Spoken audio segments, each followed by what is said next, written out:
Welcome to the Markets Happy Hour podcast, a weekly markets update for investors the world over.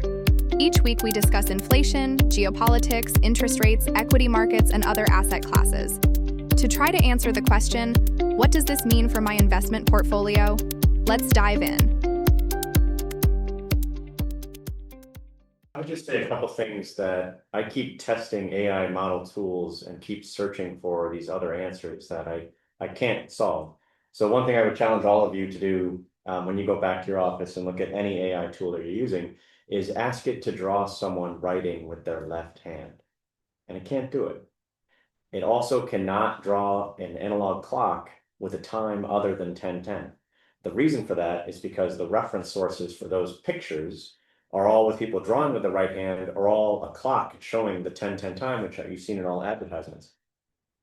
When I try using AI tools to just do simple data extraction, I get errors that I then have to fix, which seem like this should be the easiest thing for it to solve.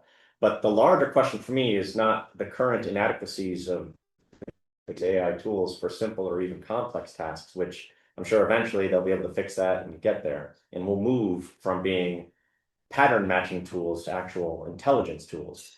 The bigger question for me in terms of the value from the CapEx that's being spent, the justification for it, is what's the point?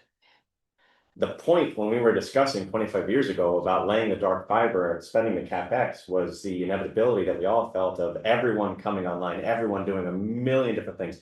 We had a million use cases if we had that bandwidth, and so we could justify that CapEx. But today, when I hear about the use cases of AI that people are actually using, if it actually works, is like, great, I can make software faster, I can do some coding faster. And so my question in response to that is that a big problem? Is that some enormous problem that we've been trying to solve for years and thank God AI can finally do it? When I hear about advances, because my wife is a scientist, about the ability for AI tools to find innovative research advancements, it's like, okay, well, is that enormous profitable problem that we've all been trying to solve and we have not been able to until, thank goodness, AI is finally here to save us?